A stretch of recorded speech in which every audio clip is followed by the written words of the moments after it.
ami internet Mak TV daleen ak jàmm tey nag ñu ngi fii ci Hann Maristes ci commune bu Hann Bel-Air ñu dajal candidat bi nga xamante ne mooy Mamadou Coumba Diouf candidat à la mairie de Hann Bel-Air bokk ci coalition Defar sa Gox tey nag moom lañ seet si fas yéene koo dalal moom mi nga xamante ne candidat la pour élection locale 2022 yi di ñëw. Tout à fait.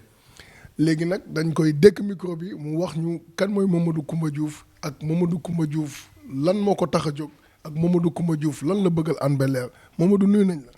maa ngi lay fay Ali maa ngi kontaan si jotaay bi di nuyu say téléspectateurs. Mamadou tey ñu gis la nga nekk candidat ci Hann Bel-Air. Hann Bel-Air bëri candidat lool mat nañ 10 tey balaa ñuy dugg ci lan moo la motivé sax dañuy laajte nga jaaral ñu ci parcours Mamadou Coumba Diouf ak kan mooy Mamadou Coumba Diouf. kan mooy Mamadou Coumba Diouf Mamadou Coumba Diouf doom la bu juddoo Hann Bel-Air yàlla def ni fii laa jàngee ba dem université en 2014 ba léegi maay le président de l'Observatoire national de la jeunesse du Sénégal. Également, je suis le président de la convergence des diplômés et étudiants du Sénégal. Également, je suis le président du G54, qui est le sommet panafricain des jeunes des 54 pays d'Afrique. Je suis également le directeur exécutif de Carrefour Emploi Jeune. Loolu mooy sama présentation. macha allah mu nekk lu am solo jaar-jaar bi maanaam am na solo lool tey nga ñëw biir Hann Bel-Air ñëw fekk fi ay ñi nga xamante ne ñi ngi ci ay coalition yu mag. ay nit ñi nga xamante ne ñoo fi nekkoon maire ay ñaari mandat ak lu teg tey nga bëgg a jàmmaarloo ak ñoom est-ce que préparé nga sa bopp. bu baax dinu préparé naa sama bopp samay am nu jàmm boot nen ma ñoom laa àndal fas yéene liggéey fas yéene apporter sama valeur ajoutée pour développement commune bi ñun dañoo jàpp ni chaque génération a sa propre mission soit elle l'accomplit ou soit elle la trahit. En démographie on dit une génération égale 25 ans lépp loo deful léegi bu soit mënoo ko def tu vas rater le train de l'histoire te il faut Ali leader yu mag ñi ñu comprendre que ce pays ne nous appartient pas. Nous ne l'héritons pas, mais nous l'empruntons à nos enfants et à nos petits-enfants. Pour wax ni ku nekk dafa am obligation et un devoir d'apporter une valeur ajoutée pour le développement de sa commune et de son pays. Sénégal ñun ñoo ko bokk, mais la conjugaison du développement de toutes les communes fera le développement et l'émergence du pays. loolu leen jàpp loolu moo ñu motiver ñu déposer suñu candidature dañoo xam ni ndaw ñi ñoom ñoo xam les problèmes auxquels sont confrontés la jeunesse boo xamee nag sa góom nag boo amee góom yoo yaa xam fu càkkaar bi ne boo ko fajul kenn du la ko fajal ñu fi nekkoon yàgg nañ leen di gis yàgg nañ leen bàyyi yàgg nañ manager mais ba léegi on est dans le statu quo ñoom bi ñu mënoon ñun di ñu jóg parce que ñun ñoo def choix on est des acteurs de développement li ñu tax a jóg nag mooy dañoo toog le constat est fait duma la ko wax wëral Hann defal micro trottoir xool gars yi li ñuy dund Hann nu mel tey waru ko woon mel dina giréew ma nag l'actuel maire parce que nous ne sommes pas nihilistes am na lu fi am mais def na ko mu koy féliciter mais encore une fois dañoo jàpp ni monsieur le maire peut mieux faire li mu jooy nag ñu gis moo ñu motiver sunu génération du jóg mbooloo nekk benn say pour encore une fois ñu dem briguer mairie bi liñ santoon monsieur le maire pour defal ñu ko dañoo jàpp ni dafa des comme dafa des nag ñu duñu yónneeti kenn ñu ñoo koy dem defal suñu bopp loolu moo motivé suñu du dara amuñu problème mu maire amuñu problème mu kenn loolu moo motivé encore une fois suñu candidature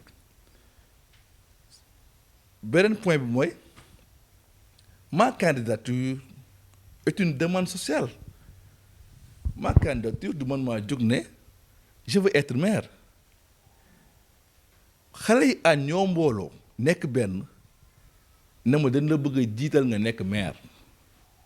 li ñu doon gis da ngay nekk parti politique ne je veux être maire ñu investir la non ñun suñu cas c'est diamétralement opposé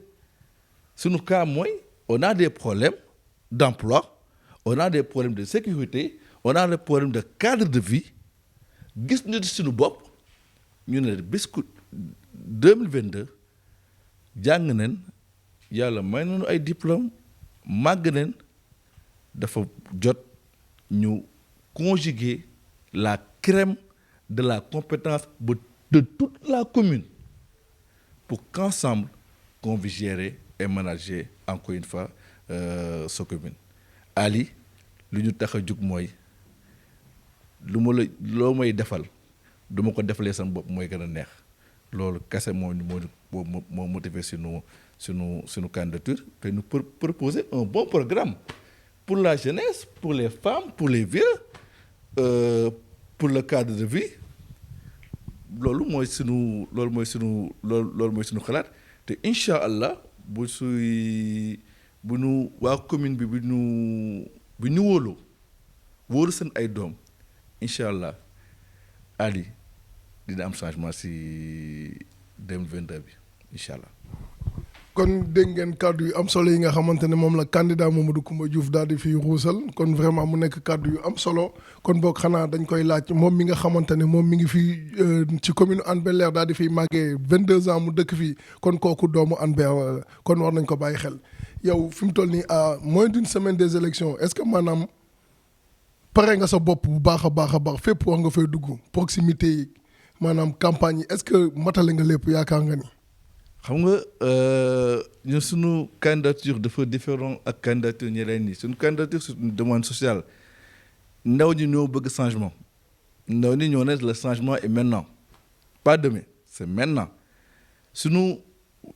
politiciens yu yeneen politiciens yu mag yi yu yàgg yi ma leen di tooñ ñoom dañuy am ay militants ñu leen di demal ñun ñooy demal seen bopp ku si nekk lu muy def boppam la ko defal parce que ku si nekk moo bëgg changement ku si nekk ndaw boo dugg Hann Bel-Air am na ay xale yu fa dëkk xale yi amuñu xëy xale yi amuñu stage mairie bi ñu génnee dañuy tiit ñoom ñëpp nag ñoo bokk li ñu bëgg loolu dafa yombalal suñu liggéey parce que fépp fi ñu dugg même wax bi leen ñuy wax man dama jàpp ni ñu doon jooy seen rongoñ le 22 leen koy fomp pour wax la ni pare neen si lépp si pare neen si proximité yi wax ak neen nit ñi dugg neen si kër yi wax neen paa yi wax neen imaam yi ñu ñëpp ñoo boole def un programme ñun bokkuñu si ñi nga xam ne dañuy dugg si néeg di jaay intellectuel bind pour toute la commune non nous dañoo am ce qu'on appelle un programme avec les jeunes dañoo dem toog ak jeunes yi waxtaan ak ñoom neen lan mooy seen problème ñu ne lii ak lii ak lii ak lii ñu bindandoo ko teg ko signé teg point dëpp jenc programme avec les femmes yu dem seeti femmes yi lu seen problème ñu ne lii ak lii ak lii bëgg nañ financement bëgg nañ lii seen doom yi amuñu liggéey bëgg nañ lii ñu bindandoo ko signé tëj jenc dem si seeti paa yi ne lan mooy seen problème ñu waxandoo ko ñu pencoo ko paa yi wax ñu bind jenc loolu leen boole lépp def ko suñu programme kon sama programme waa commune bi la donc bu le 22 jotee nag ku nekk def lu mu war a def bu jeexee nag ñu woote bu yàlla dafay dem ba ñu gagné au soir du 23 janvier ba ñu féetee yuuxu ñu remercier monsieur le maire encouragé ko sargal ko jox ko gâteau mu dem ñun nag ñu dajaloo ñun waa commune bi xool nag problème yi naka leen koy régler que ce soit un management collectif dama tàmm di wax tout ce qui se fait pour vous sans vous et contre vous dëkk bi bu ñu amul changement de paradigme on va rester toujours dans le statu quo ñun nag dañoo indi changement bu bees gis-gis bu bees mooy problème yi dañ koy teg ci gox bi ku nekk wax nu mu ko xalaatee d'un commun accord encore une fois ñu xool la bonne solution ñu gérer ko noonu loolu la ñuy def ci xale yi loolu la ñuy def ak famille loolu la ñuy def ak paa yi incha allah commune Hann Bel-Air doon une commune exemplaire encore une fois au Sénégal loolu mooy sunu yéene loolu mooy sunu si loolu la ñuy dox. kon Mamadou Coumba Diouf daal bu ñu ko déggee mooy docteur bi war a ñëw faj waa Hann Bel-Air kon yow Babacar Mbengue xam nañu mooy maire sortant kon yow jàpp nga ni daal tey bu ñu la falee li mu def li mu réaliser ak li mu def ci Hann Bel-Air yow mën nga def plus. may profito monsieur le maire di ko encourager nous wax naa ko sànq nous on n'est pas nihilistes Babacar maire budget bu am ku amoon liggéey donc am na lu mu fi def mais ñun dañoo jàpp ni il faut faire mieux nag loolu moo motiver sunu candidature. waa tey ñu gis Hann Bel-Air am benn zone industrielle bi nga xamante ne mën nañ ni société yu mag yi ak usines yu mag yi nekk Dakar yëpp fa lañ nekk te ñu gis Hann Bel-Air mënu ci bénéficier wu lan moo waral loolu tey à ton avis. gis nga Ali man sama liggéey mooy fexe nan la xale yi di amee xëy permettre aux demandeurs d'emploi de devenir l'employeur de son propre emploi loolu mooy sama liggéey ma jàpp ni Sénégal boo defee carte Sénégal commune Hann Bel-Air waruñu woon yeewu di si gis xale bu dul xëy si ñaar ñoo am ce qu'on appelle la zone industrielle état teg dañuy wax la RSE la responsabilité sociétale des entreprises. Il y a 2 demandeurs d'emploi ñoo xam ne dañoo bëgg doon ay salariés ñoo xam ne dañoo bëgg doon ay entrepreneurs l'employeur de son propre emploi man du ma doonee maire lu may njëkk a créer mooy un centre d'incubation qui va former coacher encourager les jeunes qui étaient un demandeur d'emploi à devenir aujourd'hui l'employeur de son propre emploi sama programme c'est une chaîne suite logique la l'emploi des jeunes mooy indi insécurité mooy indi cadre de vie bu yàqu donc bi ñu saafaralee l'emploi des jeunes dañuy régler problème de la sécurité bi ñu régler problème de la sécurité day régler le cadre de vie si naka Hann Bel-Air am na zone industrielle monsieur le maire pourquoi pas mu signer ay convention avec des structures yu nekk yëpp si zone Hann Bel-Air si zone industrielle bi sur la base de la RSE créer un bureau bu ñu tuddee bureau d'orientation et de suivi képp kuy ndaw ku dëkk Hann bu bëggee stage fu lay yóbbu CV am képp kuy ndaw bu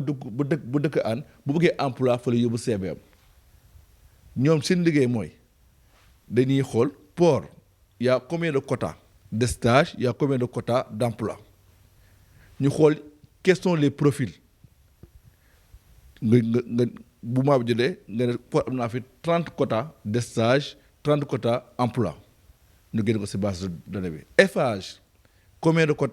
quotas de stage combien de quotas d'emploi ainsi de suite ainsi de suite ainsi de suite loolu bu ñu ko defee foog naa ni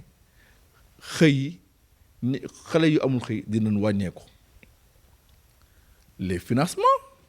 femmes yi dañoo bëgg am financement rek femmes yi mbootaayu jigéen ñi lu si bëri ñoom ba am nañ ay lu ñuy wax ay leket nga tudd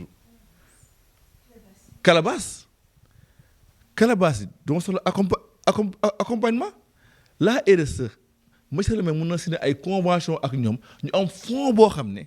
mooy accompagner les femmes am ay jeunes yoo xam ne bépp femme bépp jeune bu am idée de projet ñu ñoo lay accompagner dans ce qu'on appelle le parcours de l'entrepreneur ñoo lay identifier ñoo leen di organiser ñoo leen di former formation pratique formation théorique ñoo lay former nga am këyitu entreprise accompagner la nga am un bon business plan bancable et rentable qui peut générer des revenus rembourser la banque et finalement avec un financement nga créer sa propre structure dama gis ne loolu yëpp bu ñu ko boolee bu amoon chômeur dañ koy compter si baaraam yi mais malheureusement defal micro-trottoir ndaw ñi liggéeyuñu te ñàkkuñu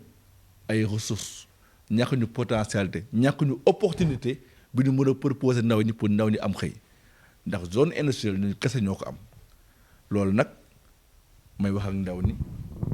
ku amul xëy defal sa CV toog xaar mbootaay bu bëgg financement organiser wu leen toog xaar jumaa yu yàqu yi yu ñu war a defaraat bind leen toog xaar au soir du 23 janvier bu ñu gungee maire ba maire ñibbi ñu sargal ko bi ñu ñëwaat toogaat incha allah problème yooyu yëpp ça sera de l'histoire ancienne. waaw wax bi am na solo neex naa dégg ci nopp yaakaar nañ askanu Hann Bel-Air bu ñu déggee lii nañ ci bàyyi xel bu baax le 23 janvier bu ñu demee ci urne yi yaakaar naa nañ def le bon choix. léegi tey coalition Defar sa Gox bu Mamadou Coumba Diouf lan mooy slogan bi. slogan mooy chaque génération a sa propre mission soit elle l'accomplit ou soit elle a trahi. Ce pays ne nous appartient pas, nous ne l'héritons pas, mais nous l'empruntons à nos enfants et à nos petits-enfants. Je vous remercie.